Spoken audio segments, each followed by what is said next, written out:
Think for a moment. Why does desire have such power over so many men? Why does the male mind so often get tangled up in the endless pursuit of women? Not in a way that brings joy or connection, but in a way that consumes, distracts, and traps. Imagine stumbling upon a truth so raw and so brutally honest that it shatters everything you thought you knew about male longing, love, and even freedom. Today, we're going into the mind of one of history's most radical thinkers, Diogenes of Sinope, to uncover what he saw as the dark root of men's obsession with women. What you're about to hear might unsettle you. It might challenge you. But more than anything, it could awaken you. And the last truth we'll reveal, the one that matters most, might change how you view every relationship you've ever had. Let's begin. Diogenes wasn't just another philosopher. He was a rebel, someone who spat in the face of social norms, a guaranteed troublemaker in a time of kings and tyrants. He lived in a barrel. He begged for scraps. He mocked emperors. And he carried a lantern in broad daylight, saying he was searching for an honest man. But why turn to Diogenes when we want to understand desire? Why this strange figure who gave up wealth, fame, and every comfort? Because Diogenes saw through the illusions that control us all. He believed that society wraps us in a web of false needs, masks, pretenses, and diversions that keep us from seeing the truth. And one of the most powerful illusions, in his eyes, was the obsession many men have with women. Not genuine love, not true partnership, but the obsessive chase, the emotional dependence wearing a mask of romance. Diogenes didn't despise women. He respected their value. What he hated was the idea that a woman should dominate a man's thoughts, that a man should humiliate himself in search of her validation, affection, or attention. He ridiculed how men would sacrifice their dignity chasing after women, tying their sense of worth to conquest or approval. To Diogenes, most men didn't actually desire women as people. They wanted the things women came to represent: validation, power, security, status. That's where the darkness lived. A man's desire wasn't really for a woman, it was for a fantasy, a cure, something to fill a void inside.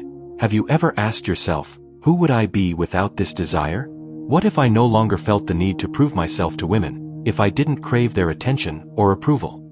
That's exactly the question Diogenes challenged men to face, because he believed that being obsessed with someone else's validation was really a sign of a deeper emptiness within. Look around at history. Look at all the stories and the way media portrays men.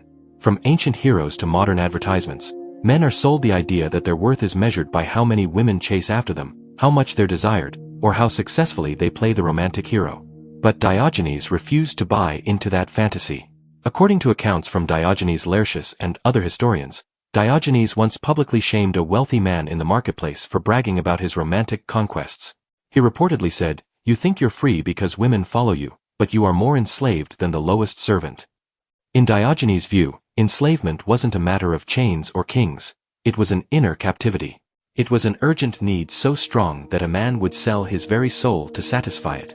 And he saw the most powerful men, from generals to politicians, living exactly like that, enslaved by invisible chains. Their obsession with women wasn't natural. It was taught. Taught by culture, taught by family, taught by insecurity. And worst of all, it was celebrated everywhere. So how did Diogenes respond?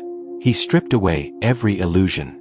He chose to own nothing so that nothing could own him. He got rid of every desire that was born from social expectation rather than true need.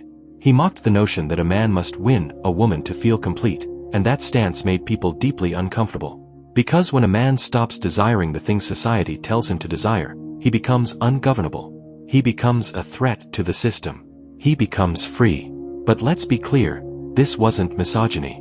Diogenes didn't hate women. He hated illusions. He loathed the lie that women exist simply to fill men's emotional voids. He believed that any relationship built on need was already corrupt. So ask yourself, how much of what you want is truly yours? And how much has been implanted by family, by media, by friends, by generations of cultural programming? Do you want her for who she is, or do you want her because you need to be wanted? That's the question most men never even think to ask. Diogenes didn't shy away, he stared it down. He stared down a culture and declared that need is weakness, dependency is a cage, and a man obsessed with women is no different than an addict chained to his vice. He once said, "I threw away my cup when I saw a child drinking from his hands." To Diogenes, true freedom meant radical simplicity. not only in what you own, but in what you desire, including the desire for validation from women. Think about your own life. The times when you felt most obsessed, was that really love, or was it because you felt incomplete without her approval? Take a moment and think. In the next part, we'll explore how this obsession has been exploited, by culture, by power, by institutions, to manipulate men, to distract them, to keep them from realizing their true potential. We'll see how Diogenes' philosophy can become a weapon against these forces, and how freeing yourself from this obsession might be the key to becoming the man you were always meant to be. But here's what Diogenes would say if he walked among us today. He wouldn't just criticize individual men for being obsessed with women. He would tear into the whole structure that feeds on that obsession. Because here's a truth you need to hear. What most men call desire is often nothing but manufactured dependency. And wherever there's dependency, there's control. Think about it. What if this obsession isn't an accident? What if it's deliberately cultivated, a tool used to tame men's wild energy? Throughout history, empires and institutions have learned one vital lesson. If you want to control a man, don't lock him in chains, lock his attention. Point his longing at a target he can never fully reach. Feed him an ideal so intoxicating that he chases it without ever pausing to ask who gave him the map or why. In his unfiltered life, Diogenes saw through these illusions. While everyone else thought he was mad, he was quietly exposing the madness of the world. Now look at our modern civilization. From glossy advertisements to romantic comedies, from influencers to hit songs, a single message is drilled into the male mind. You are not complete until she wants you. And so men become consumers not just of goods, but of images, fantasies, and ideals. Their hunger for validation becomes the engine driving fashion, fitness trends, luxury brands, entertainment, everything nourished by this silent craving in men to be seen, desired, chosen. It's not a conspiracy. It's simply the power of psychology. French philosopher René Girard called this mimesis, mimetic desire. We don't choose what to desire in isolation. We learn by watching others. We don't want women because we truly know them. We want what others want. We imitate desire, and in that chain, men become locked in competition, not for genuine connection, but for status, for recognition, for identity. That dynamic is subtle, but it's always there. And in the next section, we'll trace how this mimetic desire infiltrates everything from the workplace to politics, from sports to social media. We'll see how countless men waste their lives in pursuit of something that never truly belonged to them. Diogenes called it out more than 2,000 years ago, yet it's stronger today than ever. And that's why understanding his ideas isn't just an academic exercise, it's a matter of reclaiming your life. So, as you go about your day, watch the headlines, scroll your feeds, glance at the men around you. In the subway, in the coffee shop, in the office. Notice how many are chained to a fantasy, a manufactured need. Notice how many act as if their value rises or falls by how many women follow them or how many likes they get on a post. And ask yourself, am I one of them? If the answer is yes, take heart, because you're not beyond change. Diogenes believed that the first step toward freedom is recognizing your own enslavements. Once you see the chains, you can break them. And the next part of our journey will show you exactly how. But before we move on, let's linger on one more Diogenes story to drive this point home. It said that once, a beautiful woman was paraded before him, sent as a gift by a jealous admirer who assumed he would be dazzled. Instead, Diogenes took one look and turned away, saying, "Would you pluck the geranium from the garden just to smell it?" He refused to see her as an idol on a pedestal. To him, she was simply another human being, deserving neither worship nor contempt. His point was that men who chase women as if they were rare treasures treat them as objects, not people. And when you treat a person as a prize to be won, you rob both yourself and her of genuine humanity. Instead of seeking a partner to share life with, you become a hunter, and she becomes your quarry. Diogenes refused to play that game. So, in sum, men have been taught to see women as the key to their worth, to sell themselves short in search of approval, to confuse validation with freedom. Diogenes recognized this centuries ago and tore apart the very idea of craving something you cannot truly own. He showed that what appears to be desire is often a symptom of deficiency, a sign that something is missing inside. And until you face that void, you'll keep chasing shadows. The road to genuine freedom means facing your own neediness, questioning whether you want her for who she is, or simply for what she represents. It means seeing that dependency on admiration is a form of self-betrayal. And it means stripping away illusions until all that's left is your true self, a self no one else can define or enslave.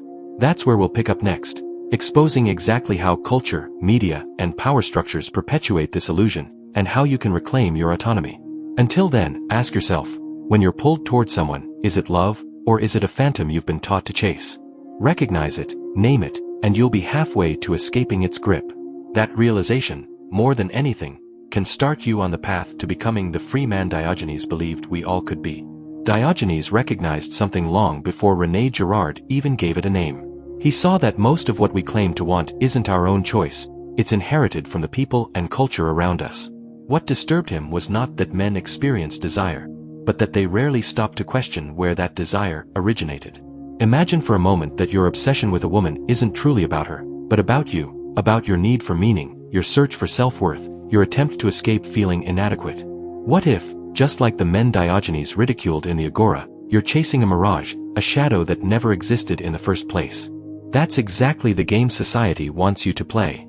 A man who is consumed by desire is predictable. He spends money, he follows rules, he does what he's told. But the free man, the one who refuses to be driven by inherited wants, is dangerous. He asks questions. He challenges the norms. He doesn't need to pursue someone to feel whole, and that unsettles an entire system built on dependence and submission. Erich Fromm, the German social psychologist, put it this way: modern man lives under the illusion that he knows what he wants while he actually wants what he is supposed to want. Let that sink in. We live in a world that applauds a man who submits to his every craving, who sacrifices his authenticity for the sake of affection or approval. In that world, the truly free man, someone who masters his own desires instead of being mastered by them, is a threat. Diogenes was that rare individual. There's a well-known story about when Alexander the Great, ruler of nearly everything known at the time, visited him. Alexander found Diogenes lounging in the sun, completely at ease. Curious and respectful, Alexander knelt and asked, "Is there anything I can do for you?" Diogenes looked up without a hint of fear or flattery and answered, "Yes, stand out of my sunlight." Now, think about what that meant. Here stood the most powerful man in the world, yet Diogenes was freer because Alexander was still in need of something: recognition, loyalty, admiration, while Diogenes needed nothing. Can you imagine being so content, so complete in yourself, that even the mightiest king had nothing to offer? That is what frightened the powerful. Diogenes did not fear rejection. He did not crave fame or praise. He did not measure his identity by how much women or anyone else desired him. He simply existed, utterly whole, without seeking approval. That stance alone threatened a society built on insecurity. Consider how your own life might change if you confronted the origins of your desire. How many of the things you chase are truly wanted by you, and how many were implanted long ago by well-meaning parents, cunning advertisers, peer pressure, or centuries of storytelling? If you pause to ask yourself, do I want her, or do I want to be wanted by her? You would start to see the trap. Most men never ask that question because they are too busy playing the game, trying to score points, trying to prove they measure up. Diogenes refused to play. He understood that telling a man he was not enough unless a woman validated him was like giving him a ball and chain. It created a slave mentality. As long as a man believed his worth depended on someone else's desire, he would remain a slave. Diogenes' message was simple: need is weakness, dependency is prison. A man who obsesses over women is no different from someone addicted to a drug. Yet this message isn't just about men and women. It applies to how society manipulates any craving it can. When a person, man or woman, young or old, develops a desperate hunger for something they believe they need, they become easy to control. That could be a man longing for a woman's approval, a teenager seeking social media likes, or a worker chasing a promotion. In each case, desire is harnessed as a tool. Advertisers know this instinctively. Show a half-naked model, and suddenly millions will feel a gnawing emptiness, a conviction that buying the right clothes or the right gadgets will fill that void. Emotional need becomes a marketing dream. Diogenes saw this centuries ago, long before billboards and social media. He witnessed how people could be enslaved by illusions that appeared to be natural desires. The key difference is that he called it out. He refused to be complicit. When a man's mind is set on chasing a woman because he thinks his life only makes sense if she validates him, he never stops to think about who planted that seed. He never asks how much of that craving was his own and how much came from watching movies, reading fairy tales, listening to friends, or absorbing the world's subtle messages. Diogenes begged men to break the spell and realize that inherited desire is a form of enslavement. It isn't love, it's longing born from emptiness. The man addicted to the idea of being wanted loses his ability to think critically. He stops asking, do I want her, or do I merely want to feel desired? Instead, he fixates on the chase and becomes blind to the fact that he's playing a role written by forces he never questioned. If Diogenes were here today, he would point to influencers on social media who flaunt lifestyles as if they were proof of worth. He would point to glossy magazines showing models as if their beauty were the gold standard. He would point to popular songs that insist a man is nothing without a woman's love. He would see how a man's self-esteem can be dangled like a carrot. Get this car, wear this cologne, buy these shoes, and maybe a woman will finally see you as valuable. The obsession with women becomes a silent pact. A man agrees to chase until he drops, and society agrees to judge his worth by how many trophies he collects. Diogenes despised that bargain. He believed any man who accepts such a deal has already given away his freedom. Yet we still teach men to barter their integrity for a shot at validation. We dress it up as romance. We say, men should pursue women, show them they care, prove their loyalty. But Diogenes saw through that. He understood that when you need someone else's affection to feel whole, your love is never free. It's a trap disguised as devotion. He insisted that real freedom meant desiring only what you truly choose, not what you're told to choose. That is why his rebuke of Alexander the Great was so powerful. Alexander thought he could offer Diogenes anything: fame, power, gold, believing those things were worth cherishing. But Diogenes made it clear that no external gift could matter to someone who stood in the sunlight of his own contentment. Alexander, the greatest conqueror of his time, was still chained by his need for conquest. Diogenes, living with hardly a cloak to his name, was freer because he had no such need. Imagine how differently men would feel if they internalized that lesson. Picture a world where a man's sense of purpose isn't dictated by how many likes or matches he gets on an app, where he isn't relentless in pursuit because he fears being alone. Instead, he might approach relationships as two whole people choosing to share their lives, rather than as two halves seeking to fill gaps. He might look at a woman and see a fellow human rather than a trophy to display. He might value partnership over conquest, genuine connection over fleeting thrills. That's the radical shift Diogenes wanted. He didn't advocate celibacy or hate, he simply demanded authenticity. He demanded that men recognize when their longing was borrowed, imposed by culture rather than born in the heart. He demanded that they choose their own path instead of following a script written by others. This struggle between authentic desire and conditioned obsession has only intensified in our digital age. Today's algorithms feed men a constant stream of images engineered to trigger envy and longing. Ads promise that the right lifestyle will make any woman swoon. Dating apps turn human connection into a numbers game. The noise is deafening. Swipe right, match instantly, send the perfect pickup line. But at the end of the day, if a man's self-worth relies on passing this endless screening, his whole identity is built on quicksand. Diogenes saw this centuries ago when men wore perfume laced with white lead and women applied red lead to their faces. Perverse technologies of the time meant to manipulate desire. Today's technology is smarter, more invasive, but the principle is the same. Manipulate desire, manipulate behavior. Diogenes would ask you to step back and question your assumptions. How many of the steps you take today are meant to increase your chance of being wanted by a woman you barely know? How often do you compromise your values, your speech, your conduct, your morals, to seem more appealing? Diogenes refused to play that game. He refused to swallow the illusions most people never question. He believed the path to genuine freedom came from exposing the false desires and throwing them away. He lived every day with no possessions, no comforts, no illusions. And yet when powerful men offered him kingdoms and gold, he wanted nothing. Because his internal world was already complete. A man consumed by authentic purpose will not be distracted by the lure of fleeting pleasures. A man who masters his own desires will not chase after phantoms. He will walk calmly through the marketplace of life, trading only when he chooses, never out of desperation. To Diogenes, that was true freedom. He didn't cling to any external identity, no social status, no romantic success, no public approval. He needed none of it. He refused to define himself by what he lacked, by what he hoped to gain. Instead, he defined himself from within. He believed that a man must first purge his soul of every borrowed need before he can see clearly. He believed that only a man who stands in his own light, unfiltered, ungoverned, can ever be truly free. That is why he mocked men who pawned their dignity for affection. That is why he refused to beg for love or respect. That is why he dismissed Alexander's offer to move out of his sunlight. Diogenes taught that a man who seeks approval from others is like a prisoner begging for crumbs from his jailer. His whole life is spent in chains.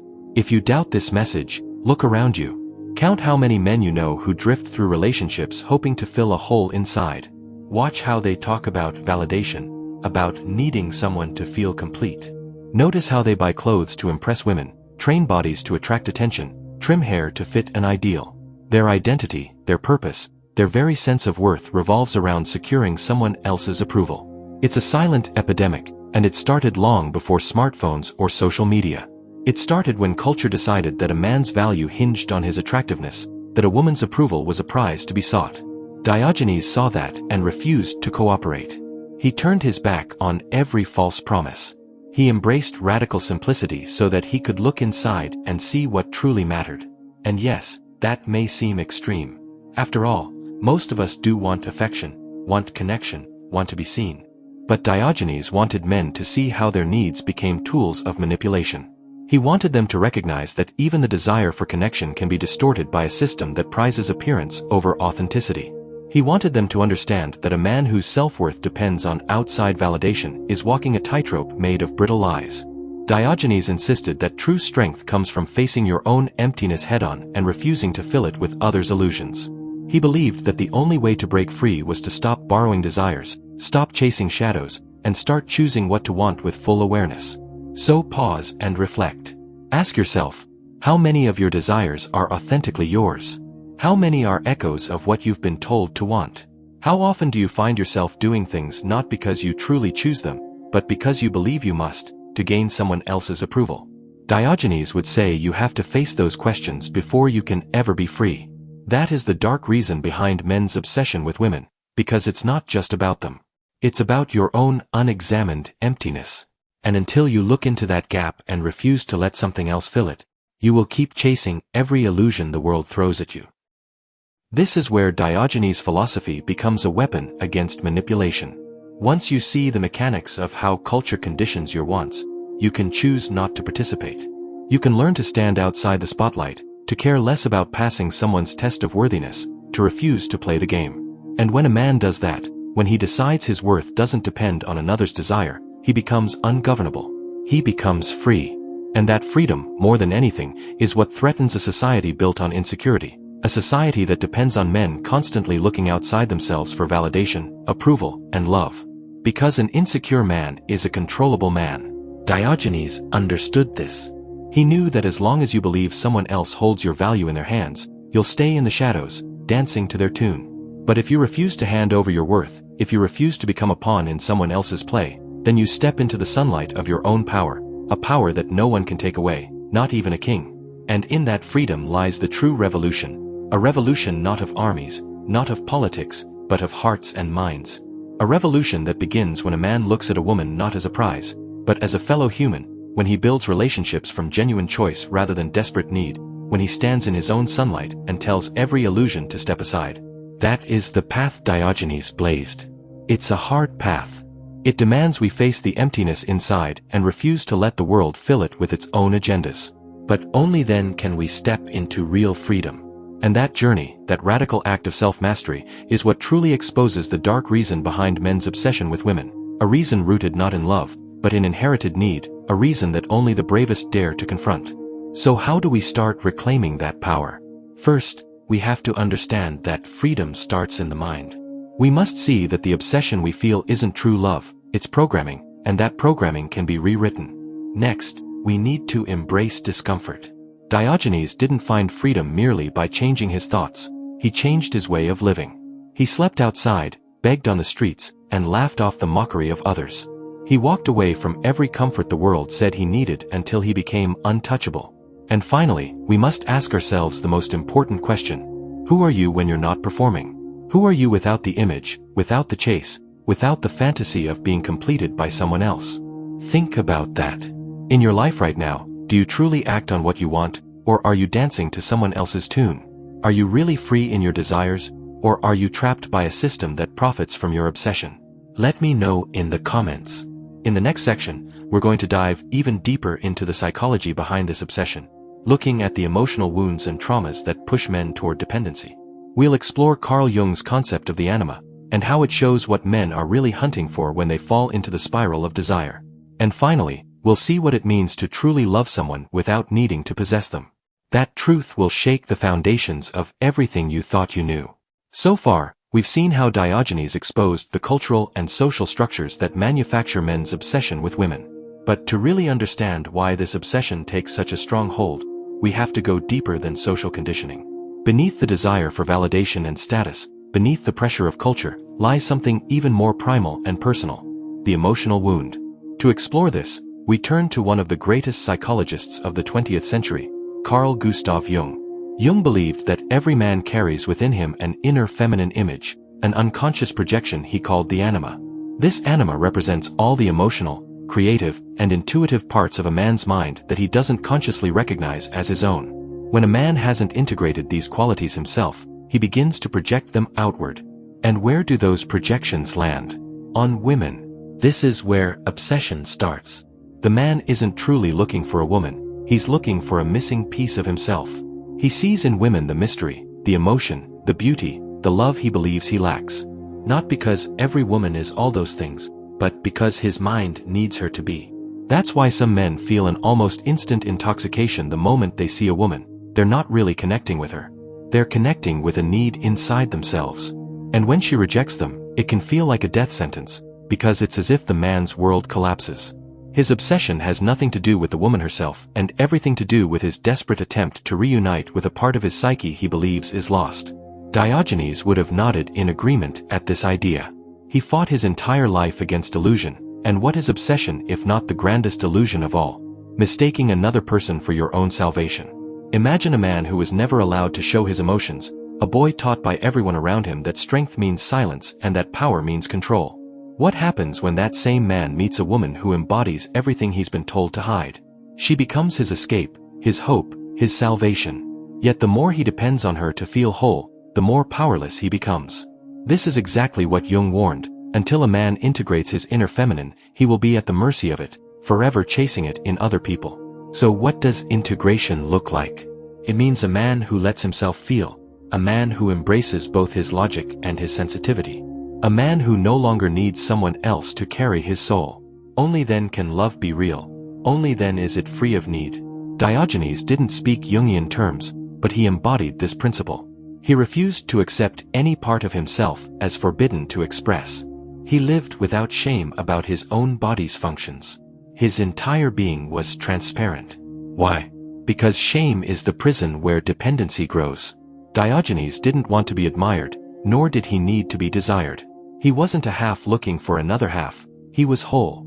Ask yourself, what emotions have you been taught to suppress? What parts of yourself have you projected onto women instead of embracing within?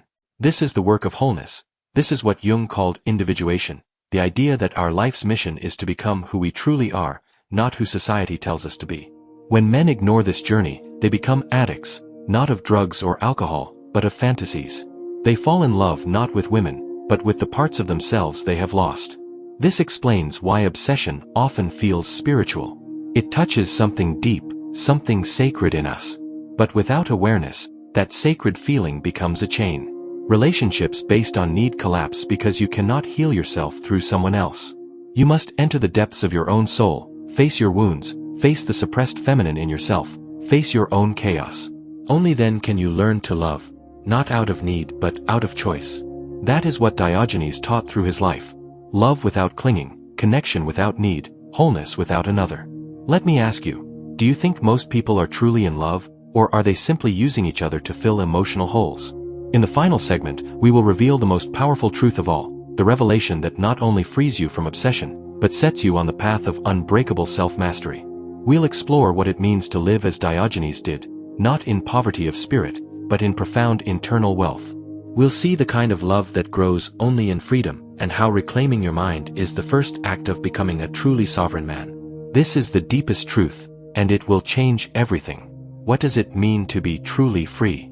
This question haunted Diogenes more than any other, and it must now haunt the modern man as well. Freedom isn't found in wealth, power, popularity, or even relationships.